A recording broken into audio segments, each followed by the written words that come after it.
வணக்கம் மற்றும் ஒரு இன்றைய பதிவினூடாக இணைந்திருக்கின்றோம். யாழ்ப்பாணத்தில் மீண்டும் திடீரென சோதனை சாவடிகள் அமைக்கப்பட்டு வருகின்றமை பொதுமக்கள் மத்தியில் சந்தேகத்தையும் அச்சத்தையும் ஏற்படுத்தியுள்ளன. நீண்ட காலமாக இருந்து அகற்றப்பட்ட பின்னர் மீண்டும் அமைக்கப்பட்டுள்ளமை அச்சத்தையும் சந்தேகத்தையும் ஏற்படுத்தியிருக்கிறது. போர் முடிவுற்ற பின்னர் சோதனை சாவடிகளை அகற்றுமாறு அரசியல் கட்சிகளின் பிரதிநிதிகளும் பொதுமக்களும் நீண்ட காலமாக கோரிக்கை விடுத்து வருகின்றார்கள். இந்த நிலையில் நாட்டில் புதிய ஆட்சி மாற்றம் ஏற்பட்டு ஜனாதிபதி அன்ருகுமார் திசாநாயக்க யாழ்ப்பாணத்துக்கு வந்து சென்ற பின்னர் இங்கிருந்த பல சோதனை சாவடிகள் உடனடியாக அகற்றப்பட்டன. எனினும் அந்த சோதனை சாவடிகள் தற்போது மீண்டும் அதே இடங்களில் அமைக்கப்பட்டு வருகின்றது. இது மக்கள் மத்தியில் பாரிய சந்தேகத்தை தோற்றுவித்துள்ளது. புதிதாக ஆட்சிக்கு வந்துள்ள அனுர அரசு சோதனை சாவடிகளை தாமே அகற்றுவதும் மீண்டும் தாமே அமைப்பதுமான இந்த நடவடிக்கை தொடர்பில் பொதுமக்கள் கேள்வி எழுப்பியிருக்கிறார்கள். இதேவேளை நீண்ட காலமாக பருத்தித்துறையில் அமைக்கப்பட்டிருந்த ராணுவ முகாமை அகற்றுவதாக அனுர அரசு உறுதி அளித்திருந்த போதிலும் இதுவரையிலும் அது அகற்றப்படாமலேயே இருக்கின்றமை இங்கு குறிப்பிடத்தக்கது. இந்த நிலையில் தேசிய மக்கள் சக்தி ஆட்சிக்கு வந்த பின்னர் தமிழர்களின் தேர்வு விடயத்தில் இதுவரை எந்தவிதமான சமிக்கைகளும் வழங்கப்படவில்லை என்று யாழ்ப்பாண பல்கலைக்கழக கலைப்பீட பீடாதிபதி பேராசிரியர் ரகுராம் தெரிவித்திருக்கிறார். அதுடன் காணாமலாக்கப்பட்ட பிரச்சினை, படையினர் வசமுள்ள காணி விடுவிப்பு, அரசியல் கைதிகளின் விடுதலை, பயங்கரவாத தடைச்சட்ட நீக்கம், ஈழத்தமிழர்களின் நினைவேந்தல் உரிமை போன்றவற்றுக்கு தற்போதைய அரசு தீர்வை வழங்க வேண்டும் என அவர் மேலும் சுட்டிக்காட்டியிருக்கிறார். அனுரகுமார அரசாங்கம் 3/2 பெரும்பான்மை நாடாளுமன்ற தேர்தலை பெற்றுள்ளதுடன் ஜனாதிபதி தேர்தலில் மிக கணிசமான வாக்குகளை பெற்று இந்த அரசு அமைக்கப்பட்டிருக்குது. இருப்பினும் இவ்வாறான சூழலில் நீண்டு தொடர்கின்ற எங்களுடைய ஈழத்தமிழர்களின் பிரச்சனைகளை எங்களுடைய போராட்ட வரலாற்றில் நாங்கள் தீர்வுகளை நோக்கி நகர வேண்டுமாக இருந்தால் அந்த தீர்வுக்காக கொழும்பிலிருந்து முன்னெடுக்கப்படுகின்ற நகர்வுகள் தொடர்பில் நாங்கள் மிக மிக கவனமாக இருக்க வேண்டும். வெறுமனே எங்களுடைய அபிலாசிகளையும் கோரிக்கைகளையும் தன்னிச்சையாக நாங்கள் முன்னெடுப்பதை விட அவ்வாறான கோரிக்கைகள் பரிசீலிக்கப்படுவதற்கு கொழும்பிலிருந்து அறிகுறிகளாக சமிக்கைகளை நாங்கள் எதிர்பார்க்க வேண்டிய இடத்துல இருக்க வேண்டும். இன்று பதவி ஏற்றிருக்கக்கூடிய தேசிய மக்கள் சக்தி மிகப்பெரிய வலுவான கட்டமைப்புடன் இருந்தாலும் கூட கொழும்பிலிருந்து கிடைக்கின்ற செய்திகள் தேசிய மக்கள் சக்தி அரசாங்கத்தின் வலுவான அரசியலில் எதை சாதிக்க வேண்டும் என்ற கேள்விகளை எழுப்பிக் கொண்டிருக்கிறது. கட்டமைப்பு மாற்றத்தினை முன்வைத்துள்ள அந்த அரசாங்கம் முற்றுமுழுதாக அந்த கட்டமைப்பு மாற்றத்தினை எடுத்துச் செல்ல முடியுமா, அல்லது அந்த கட்டமைப்பு மாற்றத்தினை மேலிருந்து கீழாக விதைத்து தான் செல்ல முடியுமா? அதே கேள்வியினை இன்று வலுவாக அறிவிக்க வேண்டிய சூழலை பெற்றிருக்குது. நாங்கள் கேட்கலாம், அவர்களுக்கு மிக குறைந்த காலம் வழங்கப்பட்டுள்ளது. அவ்வாறான காலத்தில் அவர்கள் தங்களுடைய போக்கினை தாங்கள் செய்ய வேண்டியவற்றை நிரூபிக்க வேண்டிய காலப்பகுதியில் குறுக்கியது என சொல்லலாம். அரசியல் வாழ்வு என்பதும் கடந்த காலத்திலேயே ஸ்ரீலங்கா அரசாங்கத்தினை ஆண்டு கொண்டிருந்தவர்கள் விட்டு சென்ற பாதையில் இருந்து வித்தியாசமான பாதையில் நகர வேண்டும் என்ற சூழ்நிலைக்குள் தேசிய மக்கள் சக்தி தள்ளப்பட்டுள்ளது.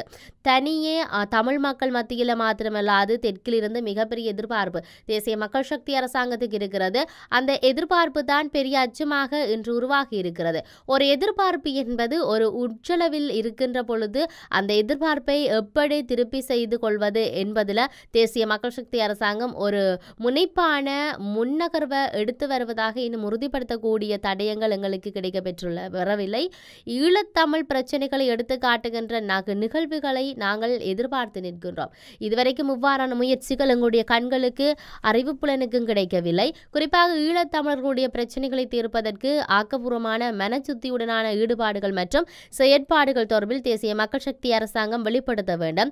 எங்களுடைய மிக முக்கிய பிரச்சனைகளாக இருக்கக்கூடிய காணாமலாக்கப்பட்டோர் பிரச்சனை, படையினரிடம் கையளிக்கப்பட்டிருக்கின்ற காணி விடயங்கள் தொடர்பிலான தேசிய மக்கள் சக்தி அரசாங்கத்தினால் வெளிப்படுத்தப்பட வேண்டும். தமிழ் அரசியல்கள் அதாவது அரசியல் கைதிகள் விடுவிக்கப்பட வேண்டும். பயங்கரவாத தடைச்சுட நீக்கப்பட வேண்டும். ஈழத்தமிழர்களின் நினைவூட்டல் உரிமைகள் அங்கீகரிக்கப்பட வேண்டும். வடக்கு கிழக்கு இணைப்பு அவசியமாக உள்ள பொழுதிலும் அதுக்கான இணைப்பு அதிகார சபை ஒன்றை உள்ளடக்கிய அரசியல் பிரதிநிதிகளை உள்ளடக்கிய பிரதிநிதிகள் யோசனை முன்வைக்கப்பட வேண்டும். திட்டமிட்ட சிங்கள குடியேற்றங்கள் நிறுத்தப்பட வேண்டும். இராணுவமயமாக்கம் தகர்த்தப்பட வேண்டும். இராணுவ குறைப்புகள் விளக்கப்பட வேண்டும். அரசாங்கத்தின் இப்படியான விடயங்கள் ஊடாக ஒரு நம்பிக்கையை கட்டியெழுப்பக்கூடிய தேசிய மக்கள் சக்தி அரசாங்கம் உருவாக வேண்டும். காலம் அவர்களுக்கு கட்டளையிட்டு செல்லுகின்றது. இதுவரை கடந்து வந்திருக்கின்ற நாட்கள் இந்த விடயங்கள் சார்ந்து அச்சம் பதிந்த ஆக்கப்பூர்வமான சமிக்கைகளை தர தவறி இருக்கிறது என்பதை நாங்கள் நினைவில் நிறுத்திக் கொள்ள வேண்டும். ஈழத்தமிழரின் அடிப்படை கோட்பாடுகள் குறித்து பேசுவதற்கு, அவற்றை பற்றி உரையாடுவதற்கு, அரசியலமைப்பு உருவாக்குவதற்கு முயற்சிகள் தொடர்பாக சொல்வதற்கு முன்னர் சர்வதேச மத்தியஸ்தர்களிடமுடைய பிரசன்னத்துடன் அதை சொல்ல வேண்டும் என்ற விடயம் இருப்பதை நாம் அவதானிக்கக்கூடியதாக இருக்கிறது. சர்வதேச மத்தியஸ்தம் இல்லாத சந்தர்ப்பத்தில் மீண்டும் எங்களுடைய நேரத்தை நாங்கள் வீணடிக்க கூடாது. அவ்வாறான நிலையிலேயே புதிய அரசியலமைப்பு நியமிப்பு தொடர்பில் நாங்கள் எங்கள் அரசாங்கத்துடன் பேச முடியும். அவ்வாறான சூழலில் நாங்கள் பேசி வருகின்ற தாயகம், தேசியம், சுயநிர்ணயம் தொடர்பில் விரிவான விவரத்தினை பேசக்கூடியவர்களாக நாங்கள் இருக்க வேண்டும்.